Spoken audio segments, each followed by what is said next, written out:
You have quite a bit of control over your entire nation. How do you keep yourself healthy?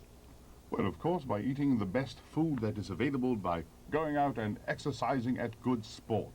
It is a difficult thing being king. It is not an easy job, you see, or to be queen, if you will.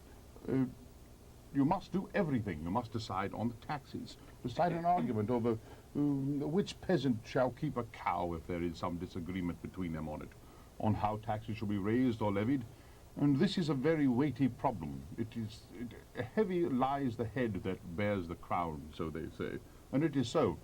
So as my head, nor any rest of me, shall get too heavy, I go out riding very often. Sometimes they will take 8 horses and put them across the countryside at those points where I like to ride the best. And I will set out just after noon, riding until the first horse wears out. Then off of that one onto another and back out riding again, full until sunset, until I have come a circuit round the city or back to the castle and worn out 8 horses, which the servants all bring back. Or perhaps an afternoon of tennis. I rather like tennis. It's a good game. And riding with my falcons out to go hunting, to release a bird and see it go and catch a pigeon from the air, or pluck a small coney, as you would call a rabbit, from a field, and bring it back to me. Good sport, this. And my favorite sport, of course, is picnicking. Yes, I invented picnicking. I see. As you may do even now on Yes, a Sunday we do. afternoon. Yes. I invented that. You may thank me. Thank you. You're quite welcome. I'm very interested in the falconry that you just mentioned because I want to know what kind of pets you might keep. Oh. Is the falcon a pet? The falcon is both a pet and an occupation. More for sport than for petting. But we do have some birds. Anne has a very fine collection of birds, I think. Some she has taught to sing in a very special way. Well, you see, we have merlins and we have falcons, which we used to hunt. We'll go out on horseback and take our little birds with us, and we set them out, and they will catch other birds and they will catch small game for us. And then, of course, we have the dogs under the table, which eat all of our scraps and food that we don't want. Dogs in the castle are fine, but in the countryside they're very hard to be found. People are hungry and need something to eat. They eat the dogs? Of course. Only the slow dogs. I see. The fast dogs make it to the castle. Yes. I see. Very good. But he's referring to our little birds that we teach to sing. Now, I'll show you something very interesting. This is called a recorder. It is a particular instrument that I know that some people still play these nowadays. They still do. The reason it's called a recorder is because we have certain birds that we like to teach music to. We will play the piece of music, and then the bird will repeat it. We'll repeat the piece of music over and over and over and over again until finally the bird knows how to play it on its own voice. And once the bird knows it, then we may play along with it the harmony part. Oh, this is great sport for us. What else is there to do but embroidery or some sewing? So this is great fun. And now this is called a recorder because of it. We How record the music onto the bird. Fantastic. Isn't it? It is. Very interesting. I'm so interested in your clothing, Your Majesty, that I would like for you to tell us something about the layers of clothing and what you're wearing. All right.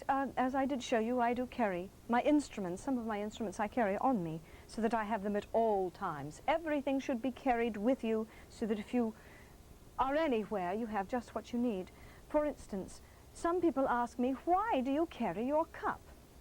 Well, here it is. If I should go into a pub and I wish something to drink, I could take a flagon off the wall, which they have hanging, and I might drink from it, and lo and behold, I come down with a plague. Oh, what a horrible thing that would be. Or let's say someone puts poison in a cup. Well, that would not be well for the Queen or the King to drink poison and there no longer be. And what would happen to the heir of the throne? Thereby, I do carry my cup upon my person. As I did show you, I have my recorder and my penny whistles, little bags which carry all sorts of things. This is Henry Tudor's sign. Oh, I see. That is the rose. Yes, the Tudor rose. Things like this. I have all sorts of little pockets. These are pockets. You call them purses, but we don't have purses. We have pockets. All sorts of little things. They carry everything we need in case I get hungry. I also carry my knife, fork, and spoon. And they also have little purses inside. This is a purse. I see. To For money. carry change. This Yes, is a for money. pocket then. This is a pocket. And you put this your is a purse pocket, and I in put your my pocket. purse in my pocket. I see. I see the difference. Then my clothing, starting with my shoes, and I might have stockings of some sort. Henry is wearing his stockings, you can see them here. They're to protect his legs. Men's legs should always be seen, because a man's leg shows his true character. If a man is not a dancer, well, he's not worth having as a husband, is he? I guess not. He wears his boots. I do have boots very similar to these, or I might wear my golden shoes. Now then, we go on up. You'll notice that Henry does have on underneath, he has his nightshirt. We both would wear a nightshirt. Mine can be seen hereupon, and his underneath. I do wear mine underneath. These are never taken off. We sleep in them. You Then, never, excuse me, do you never take them off? never take them off. Well, how do you bathe? Bathe? Bathe? Oh, that's a horrible thing to do. Oh, it's not good for you at all. It ruins the humours of the body. You see, let us say that you sit down in a great tub and they pour the warm water upon you. I've seen this done when you do a hot tub. Hot tubs are fine, but bathing is not good. Pour the water on, pour the water on, and when you're all done, you get up out of the tub and all the water recedes, showing that you have absorbed all the water. It shall change the liquid in your blood. It shall change all of your humours. You will become very difficult to get along with. It's not good to bathe. Terrible thing to do. Well, may I ask a very delicate question? You don't bathe at all? Don't,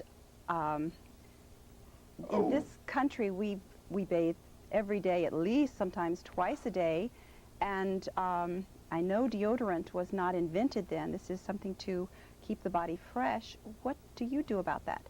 Well, Flowers. Flowers, yes.